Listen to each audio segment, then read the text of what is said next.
crazy turning 60. I never thought about 60 as being an age you live through. When I thought of 60, I always thought 60 is sort of like nearly dead.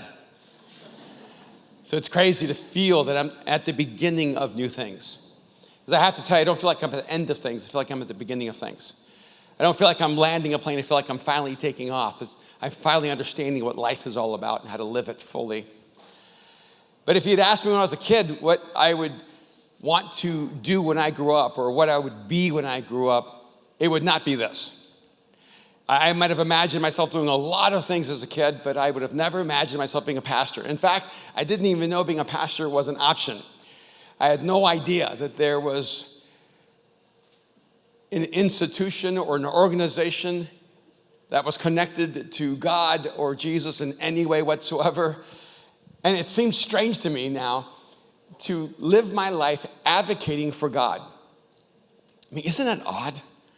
I sometimes it feels so surreal. I just step back and go, do you realize you're spending your life trying to convince people there's a God and that he loves them? What a strange occupation. It still seems odd to me because when I'm standing on this platform, I'm aware of the contradiction inside of my own soul. See, I think for some people, belief comes easily. I think some people just seem to be more properly structured for faith, but I'm not one of those people. I'm not one of those people that just believes easily, believes naturally, and everything just sort of moves into sync in faith. I'm up here going, how strange that you're on a platform talking about God. While I'm talking about God. I'm up here with multiple voices in my head. One saying, do you understand that you are building your entire life around a belief that God stepped into human history 2,000 years ago? That's absurd. And then I have this other voice going, I know it's absurd, but it's undeniable. I have one voice going, how is it possible that you actually believe in God? The other voice going, how do you not believe in God? And I understand if you're here and you're grappling with the reality of God, if you're trying to make sense of who Jesus is and it's a struggle for you, I want you to know that I resonate with you. You just happen to be there and I'm here. But that's a part of the wonder of it, because the more I've lived my life and the more I've realized that when you live your life advocating for God, you're actually not advocating for God, you're actually advocating for people. Because you cannot understand or come to understand who God is and what his intention is, what his passion is, and not understand that your entire life has to be about people. Because the beautiful thing about God is the moment you get your focus on God, he readjusts your focus so that you can actually see people for the first time. And so I wanted to take this moment, and I've realized this is almost a tradition for me, and I want to talk about why Jesus, because for me, that is the big question. And it was the big question for me many, many years ago, and it still is to this day. And I understand why people struggle with that question. Because I have so many people who will tell me when we begin a conversation together that they'll say, well, I'm an atheist. And then over a season, they'll tell me, well, okay, I can believe in God, but I just can't go all the way with you to Jesus. And then people will be at that intersecting point. They'll say, okay, I believe in God, but how can Jesus be the only answer for all humanity? And they'll usually ask me things like, or say things like, aren't all religions the same?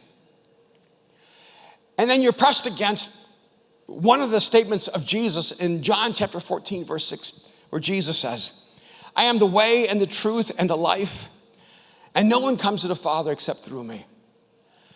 And beyond the poetry and beauty of those words, there's something really stark and a little disturbing when Jesus says that no one comes to the Father except by me. Now, I think this is one of the things that makes the message of Jesus and the person of Jesus a little more perplexing. How can there be one answer to the human dilemma? Aren't there so many different paths and so many different ways to God? Now, some of you know my own background. You know I'm an immigrant from El Salvador. You know that Spanish was my first language. You know I came to the States when I was a child. And my religious background was really eclectic. My grandmother was a Roman Catholic who did not trust the church or priests or religion. And yet she was, from her own declaration, a Roman Catholic. And so she gave me my first St. Christopher so that he would protect me when I traveled. And she told me there was a lot of things in the world to fear. And so she told me, whenever you enter a room, you need to do this. And whenever you go into the ocean, you need to do this. And whenever you go outside, you need to do this. And so I would go in the name of the Father, and the Son, and the Holy Spirit, amen. And of course, in Spanish. And I would do this all the time, because if I didn't do this before I went to the ocean, a shark would eat me. And if I didn't do this before I went outside, I would be kidnapped. And if I didn't do this before I went to sleep, the darkness would consume me. And so I lived in this intersection of fear and faith. And because I'm horrifically OCD, I just started doing this all the time. It just became my symbol of my fear. But it was a superstition. There was nothing substantive behind it. My grandfather, on the other hand, was an atheist who believed in reincarnation. He was a student of world religions and philosophies, and he drove me and my brother one time to a house where he said a little boy died around the age of 9 or 10, and that boy was reincarnated, and my grandfather explained, and that became him. And so he believed he knew the exact person he was reincarnated from. And so he taught us, really, in essence, reincarnation without God. So I was a Roman Catholic who believed in reincarnation. And then when my mom came and brought us home, she went on her own spiritual journey. And at some point in her life, when I was around the age of 10, she became a Buddhist.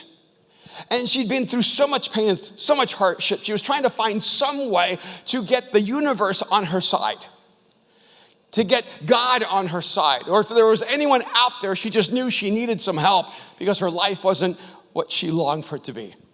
So she brought a Buddha home, and we became the first Latin Buddhists in the world. We were pioneers. And we didn't know much about Buddha. We knew about as much about Buddha as we knew about Jesus. Nothing. But we would rub Buddha's belly and hope that he would have favor on us and bring us good luck, good karma. Life didn't get better. Buddha just kept smiling at us, mocking us every single day. We didn't know if we got the right Buddha. Was it the smiling Buddha or the serious Buddha? So one day my mom came home because her world was falling apart, and she took Buddha into the backyard and destroyed him. And our journey as Buddhists came to an end. And then she picked up a book by Rabbi Kishner, Why Bad Things Happen to Good People. And my mom began reading that book, and she decided one day that she was Jewish. And she said to me when I was 10 or 11, I don't know why she was talking to me about religion or philosophy, but she said, I'm Jewish now. And I didn't know what that meant, and so I asked her, and she explained to me that she believed there was a God, but she didn't believe that God had any interest in our lives. And she said there was an earthquake in Managua, and innocent people were killed because of a natural disaster, and how could God possibly exist, or how could God be involved in our lives and allow such meaningless suffering in the world? And even though my mom said she became Jewish, she actually became a deist, but I've come to know over years that many people who would consider themselves Jewish are actually more deists. If there's a God, he's not involved in our lives. And my mom came to that conclusion by looking at life itself. And for me, that sent me on a really personal and private quest. Because you wouldn't think that all those different traditions and philosophies and worldviews affecting a person's life would have a dramatic impact, but it did. Because you see, it wasn't so much about what I believed, it's that I didn't know who I was. And I've come to realize that a huge part of religion is not our search for God, but our search for us. We're trying to make sense of who we are, so we project gods and create religions to try to make sense of the mess of us. So by the time I was in 6th grade, I read every mythology book in the library. I read every Norse, Roman, Greek mythology, every mythology I could find. I began to read them because I thought somehow maybe in these ancient stories about gods, I would begin to understand the story of me. So I've been on this search all my life, and it nearly drove me to madness. And I disconnected myself from the outside world, but when I ended up going to college, I began to study philosophy, and I didn't become a philosophy student, I became a philosopher. And I remember studying Socrates and Plato and Aristotle and going through Locke and Hume and Descartes. And so many times I traveled with Thoreau to Walden's Pond that I should have had a condo there. And every time I read a different philosopher, whether it was Brooks or whoever it may have been, I walked away so disappointed because I realized that they were as lost as I was. They were asking the same questions, but were as desperately confused about the meaning of our existence. And that left in me an emptiness. And I remember for a brief moment considering Christianity. Now, maybe some of you considered Christianity the way I did. I was in a class, and the professor opened up a passage in the Old Testament, a violent passage. And he read that moment of violence, and then he said, and this is supposed to be the God of love. And he laughed, and I laughed. And in that moment, I discounted the Christian faith and any possibility that Jesus could have any meaning for my life. And in the midst of that, I finally came to this conclusion that maybe there isn't anything that's true or anything that's real.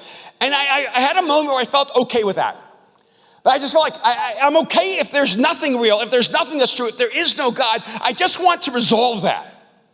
Because I don't want to spend my life searching for something that doesn't exist. But there was something inside of me that kept longing for the possibility of more.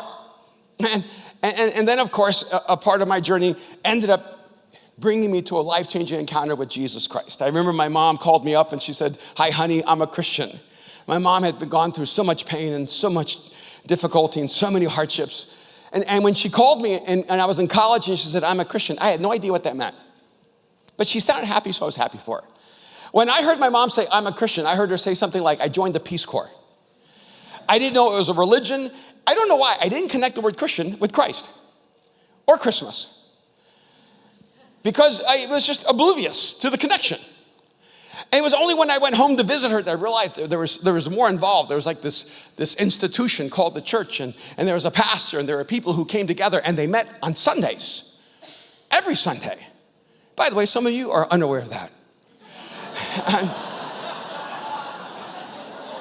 That we meet every Sunday. And that for me was a bit confusing and frankly a part of the challenge of why Jesus and why I think this is such an important question is that most of the people who seem, I know this is a general statement, but I'm just going to say it. My experience was that most of the people who talked about Jesus publicly were really stupid. I know I'm not supposed to say that. But if you talk to people who don't believe in God, they go, yeah, you have to be stupid to have faith. And if you're smart, you don't have faith. You have to be stupid to believe in God. And if you're smart, you don't believe in God. And frankly, have you ever been in a room with someone who starts talking on your behalf about God? You're like, don't say that. Don't go there. And it's almost like magic. The way they talk about God and about life, they're just so disconnected from reality. And all of a sudden, I found myself connecting myself to Jesus, but connecting myself to a line of thinking that seemed to abdicate all intelligence. And it was really troubling to me because people would come up to me and go, "Do you agree with that?" And what am I supposed to do? They believe in Jesus. I believe in Jesus. We're on the same team. I'm stupid too. And the reason this is a problem is that I don't know why, but stupid people are more confident than smart people. You ever notice that? It's just true. Like, stupid people never think they're wrong. They're just too stupid to know they're wrong. See, if you don't know you're ever wrong, it's because you're stupid. Because the smarter you get, the more you know you're wrong a lot. The smarter you get, the more you are uncertain about life. The smarter you get, the more you realize that you have more questions unanswered than you have answered. And we think we have to have all the answers to have the answer. So a part of the journey for me was, is it possible to have a thoughtful, intelligent faith? And a huge part of why Mosaic exists is I don't want God to be trapped by our stupidity. I want thoughtful, intelligent, sincere people who are grappling with the deep issues of life and are struggling to believe and are not resistant to faith. They just can't find their way there. I want them to have a thoughtful, reasonable way to process the reality of Jesus. So I had to basically ask myself the question, all right, what makes more sense to me? A world without God or a world with God? And the longer I've lived and the more I've pressed into these, the more I'm actually pressed to believe in God. Not because I need to surrender my intelligence, but because intelligence actually to me demands a belief in God far more than demands a belief in no God. In fact, one of the amazing things to me is that when you come to an atheistic view of the world and you accept scientific determinism, you actually can come to a conclusion that the universe is mathematical and that everything is predetermined.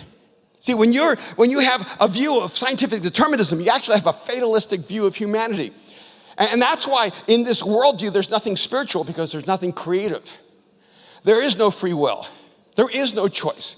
See, if you accept the intellectual framework of an atheistic reality that the universe is simply a mathematical expression of the material universe, then you actually don't have free will. You do not have choice. You are not a creative being. You're just the next domino.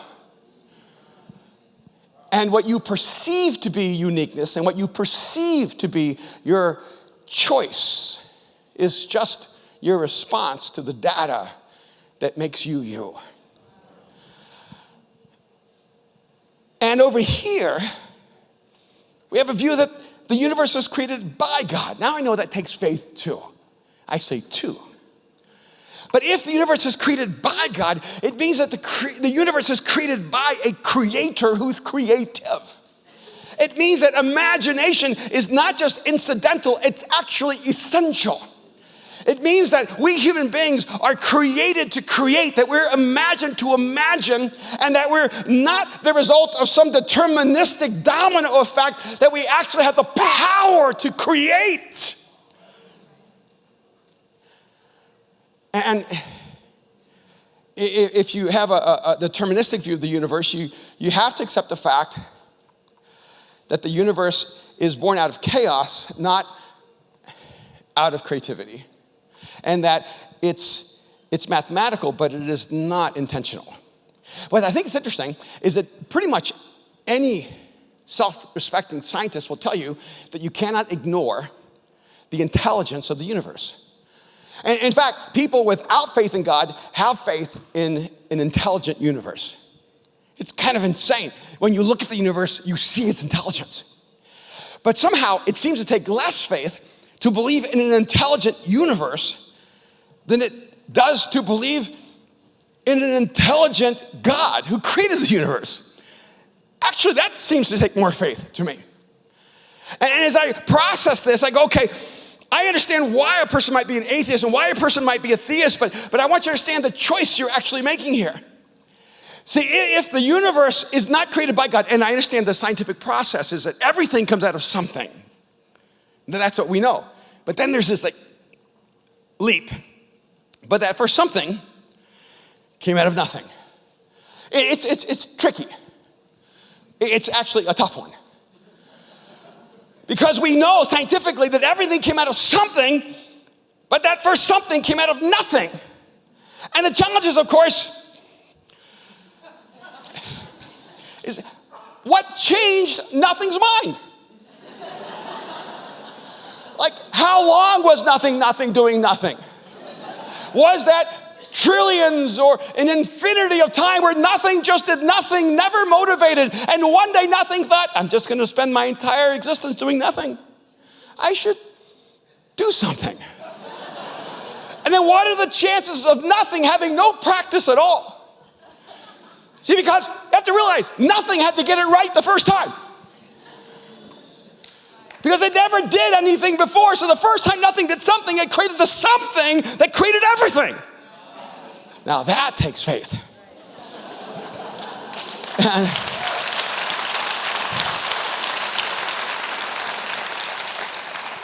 Or in what you would call the nothing, there was the everything. Who's God? And he created out of his essence. And so he imagined us and created us. And the reason the universe has intelligence is because God gave the universe his intelligence. And the reason we have awareness is because God has awareness. And we're reflections of his image and likeness. And by the way, if the universe is simply deterministic, if it's just a product of random chance, if the central driving force of the universe is math, then you're just 2 + 2 = 4. But if there is a God, then the driving principle of the universe is not math. The driving principle of the universe is love. And the reason the universe has intelligence is because God's intelligence has interconnected the universe. See, because God's relational, the entire universe lives in relationship. And I will tell you this, I don't have to know you to know this. You will not spend your entire life searching for math. But you will spend your entire life searching for love. And there's something about the way humans are designed. We didn't have to be taught to inhale and exhale. We just knew to breathe. We didn't have to be taught that water was good for us. We just drank it. We didn't have to be taught that we needed to eat. We just ate. See, we physiologically know what is the right kind of oxygen to breathe in, what's the right kind of food to take in, what's the right kind of liquid to drink. And when we drink the wrong things, we get sick. And what's interesting is even if you don't believe in God, your soul doesn't do as well in a worldview that says you have no intention. Strangely enough, your soul does really well, even if it's not true, in a universe that says you're creative, dynamic, that you're made for beauty and wonder, that your life has intention and meaning. Isn't it odd that your soul actually does better in a view that God created you, even if God did not create you? How strange that your soul seems to have, a universal intelligence that moves you toward God. And I understand the deep questions. I understand the question my mom asked, how can there be a God who cares if there's so much suffering in the world? When there's so much suffering in the world, how is it possible that God cares about us when there are tsunamis and earthquakes and hurricanes? How do you explain the pain of natural disasters? I mean, at least I can explain the pain of our own darkness, of wars and violence, of poverty, and injustice. We can at least point to ourselves and say, we're the cause of that. But we keep blaming God. But why is the universe in chaos? Why is nature in chaos? Why is creation in chaos? And we actually point that to God. We say, you see, there can't be a God because the world brings so much pain. Nature is in chaos. And it never occurs to us that nature may be a reflection of us, not a reflection of God. Have you ever noticed that you don't actually know who you are until you're around people? Like, you're awesome, right? When you're alone. Right? You're the most patient person in the world until you're around other people who are making you wait, right? You are so kind when no one else is involved. Right? You're generous as long as no one needs anything. You have integrity until you're involved with another person. Lying only happens when another person needs you to tell the truth. Isn't it odd that we don't actually know ourselves except in relationship to other people?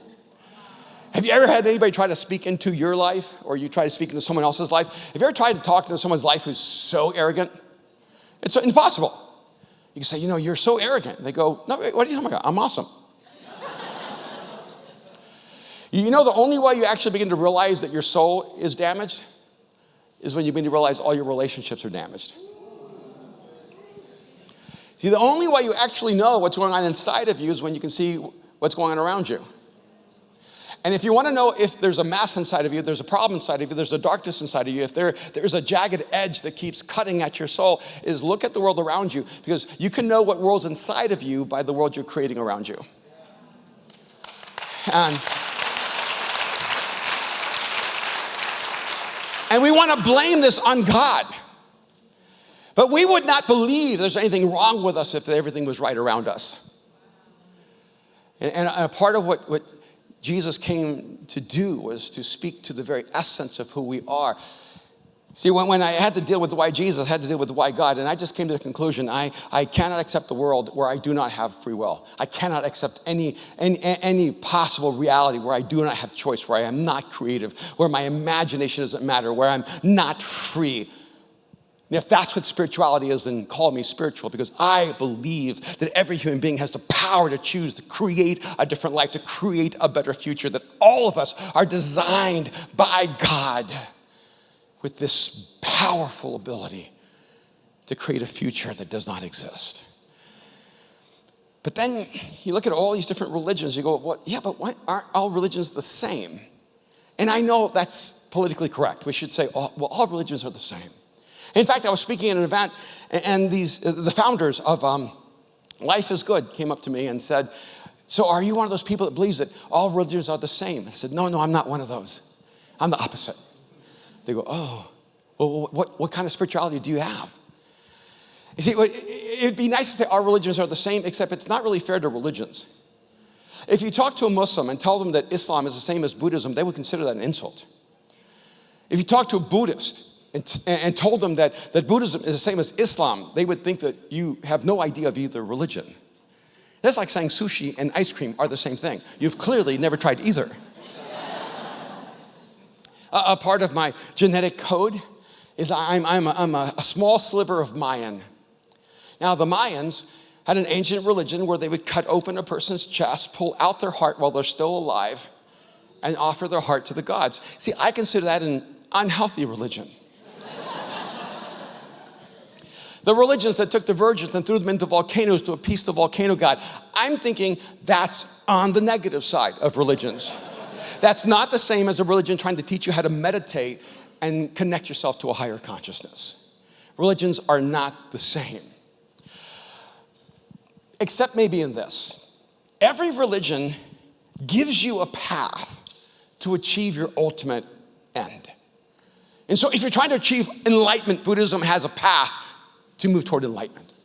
If you're trying to find pleasure with Allah, Islam gives you a path to hopefully find the favor of Allah. If you're trying to find favor with God, then Catholicism gives you a path to find favor with God. Every religion gives you a path. And in fact, there's a common thread here, because it seems to me that religions exist for a couple of reasons. There's no question in my mind, and I agree with atheism here, that religions are created by humans. Religions were not created by God. Religions were created by us. And I think the worst case scenario is that religions are created to control humanity through their guilt and shame. And so if you can tell a person, unless you do what I tell you, you will never find forgiveness or acceptance by God, you can really manipulate people.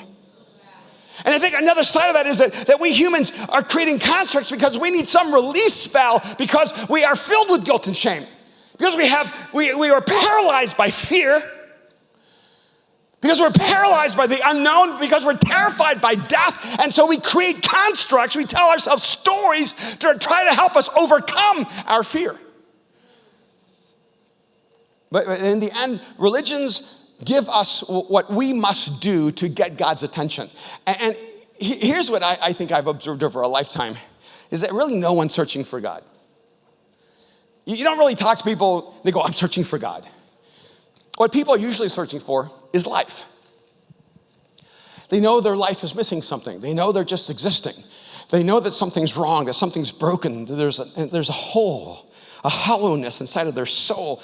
And they're trying to find the life that is eluding them. And maybe along the way they concluded that life is found in God. What's even worse is that life has been hijacked by God. And you cannot have life unless you somehow get God's pleasure and God's favor. And so you have to go through all the process of taking on religion so that one day maybe God will finally approve of you and give you life.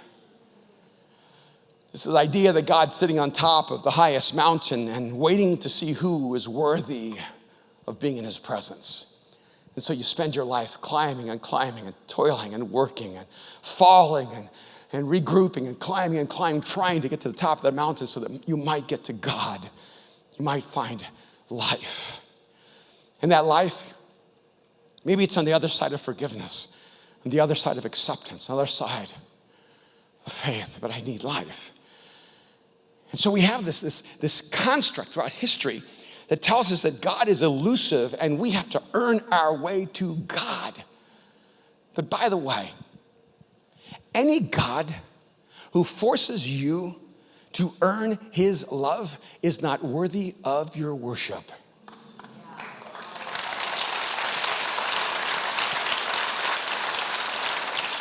See, this is where Jesus doesn't qualify as a religion, because if every religion gives us a construct to enlightenment, to nirvana, to heaven, to God, to salvation, to whatever it is, see, Jesus flips it all upside down, because Jesus didn't come to tell us what we need to do to get to God. Jesus came to show us what God would do to get to us.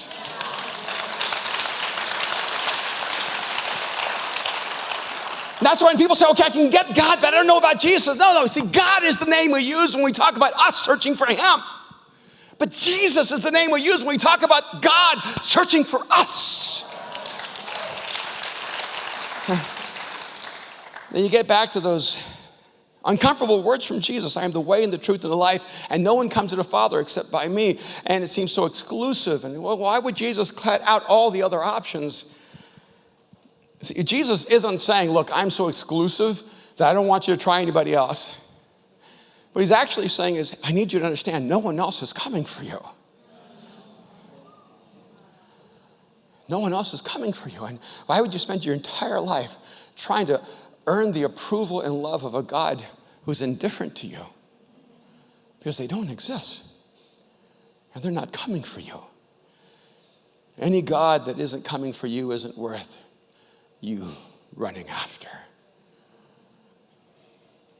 That's the power and wonder of who Jesus is. And then it just made so much sense to me. Maybe there's nothing that's true. Maybe there's nothing that's real. But if God would ever do anything in human history, he would be the proactive initiator of love. If God is who Jesus claims he is, that God is love, and that everything God does is the manifestation of love, that everything God does has the intention of love, then it makes perfect sense that if we're broken and if we're the ones who need God, God does not need us. If God needed us, then we should go find God. We need God. He needs to find us. Because we're the ones who are lost. We're the ones who need someone to show us the way. I don't know why God had to step into human history. It's because it's not above God to step into our mess, to become one of us, to show us the way home to him again. And then Jesus' language, I am the way, the truth, and the life. You know what he's actually saying? Is that I'm the perfect fit for your soul. You ever tried to buy a pair of shoes that actually didn't fit well? Did you ever buy a pair of shoes that didn't fit well because you liked them so much? You're like Cinderella's sister. I'm gonna buy these. And then you actually never wear them.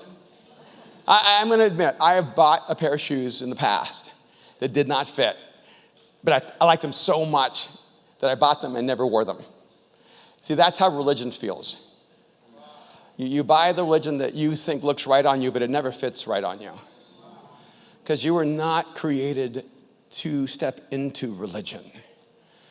You're created for love, for relationship, for life. And when Jesus says, I am the way, he's saying, look, I designed you, and you're designed for progress. You're designed for a future. You're designed to keep moving forward. You're designed for hope. He says, I'm the way, because your soul is looking for a way, because your soul knows it's supposed to move forward. See, the amazing thing about hope is that when hope is in the past, it's called regret. That hope only exists in the future, and you're designed this way by God. And that's why no matter how much you accomplish in this life, no matter how much you attain, no matter how successful you become, there's always something in your soul that says, I still think there's something more. See, your soul knows that you're designed for progress, and so you can imagine yourself a person you've never been. You can imagine yourself living a life you've never lived. You can imagine being a part of creating a world that has never existed, because we are created by God to see a future that does not exist and will not exist without us. Jesus says, I'm the way, follow me, because with me there's always a future and hope. He says, and I'm the truth, because all of us are designed for meaning. See, as a human being, you are a meaning machine. You're designed for meaning. Listen to what's happening right now. I'm making sounds. And those sounds are communicating meaning. I'm speaking into the atmosphere, and your brain is processing those and translating them into meaning. Si cambio idiomas, hay unos que sí me pueden entender y otros que no me pueden entender. What? See, because the moment I change the language, it loses the meaning for you. See, it's as if God has been speaking to us in his language, but we forgot the language of meaning. And Jesus says, I am the truth.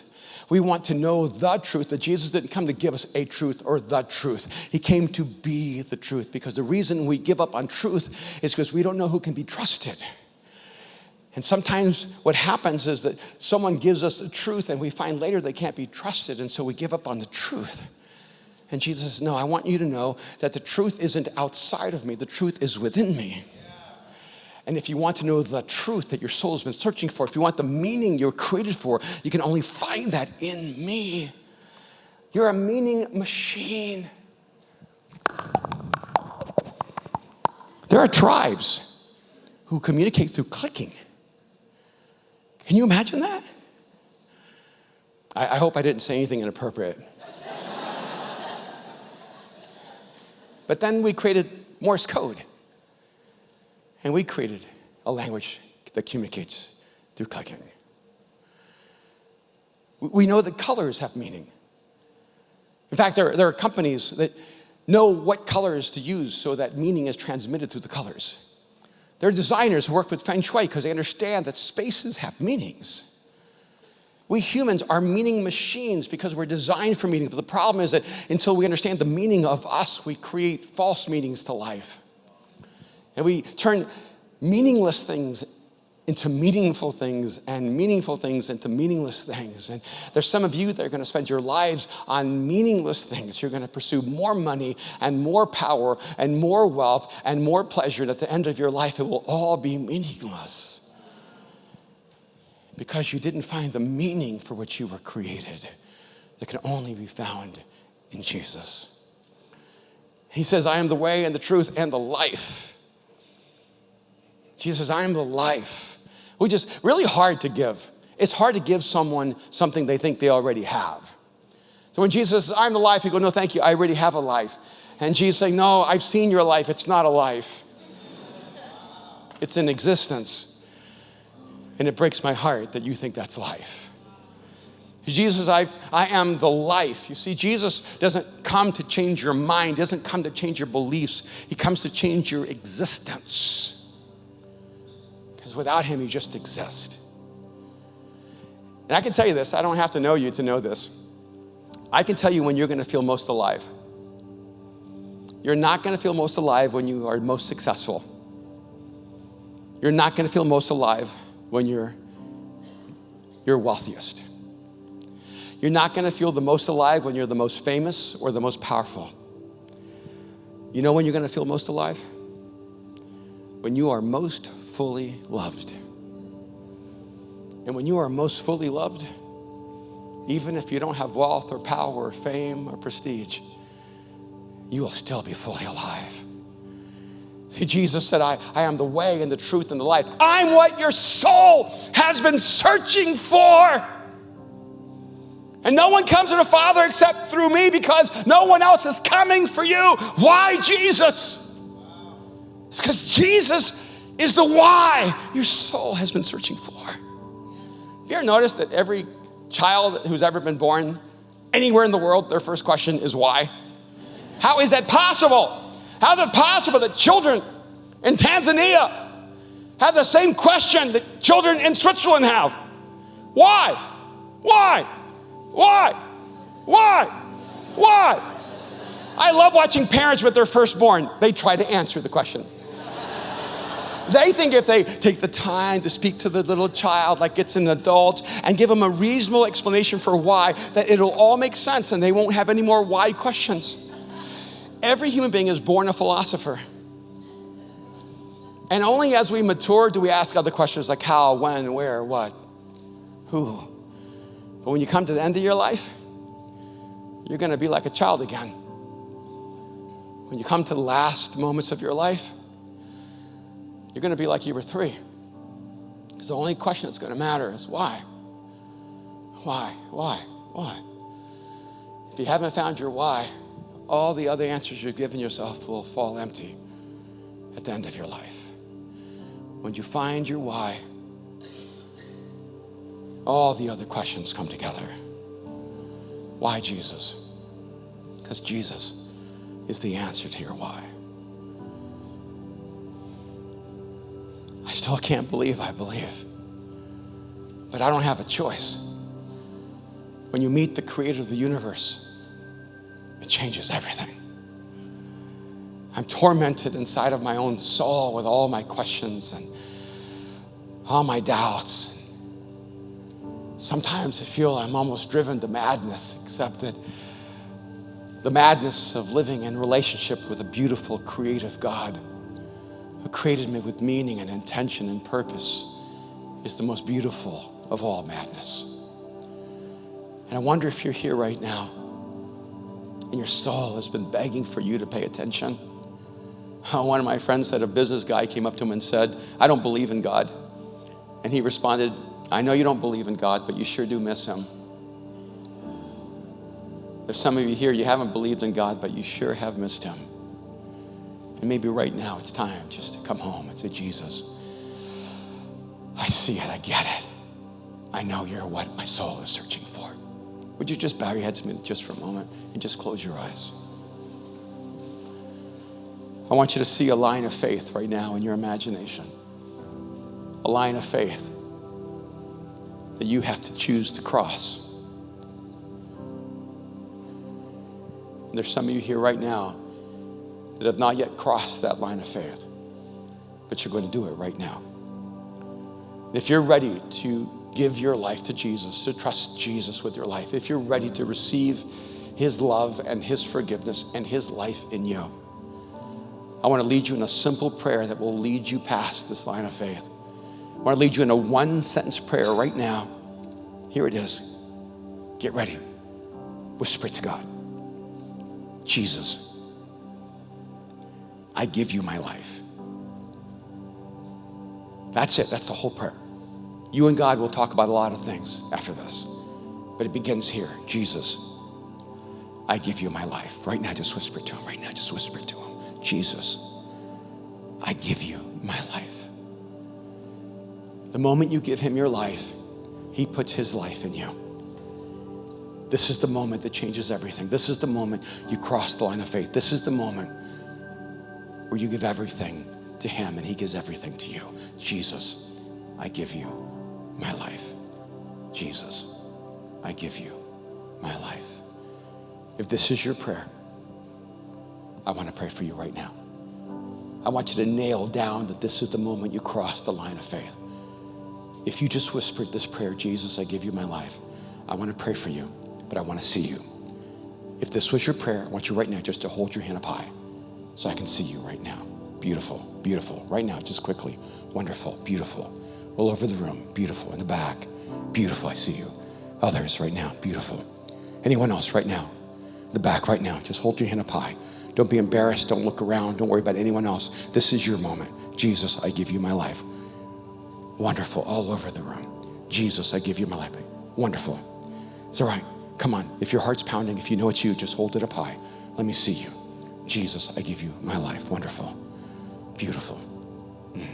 Father, I thank you for all of these who in this moment have crossed that line of faith, have opened up their life to you, have understood that Jesus is their why, who have given their lives to you right now. I pray that right now, God, you would just wrap them up in your love. Let them know that they belong to you,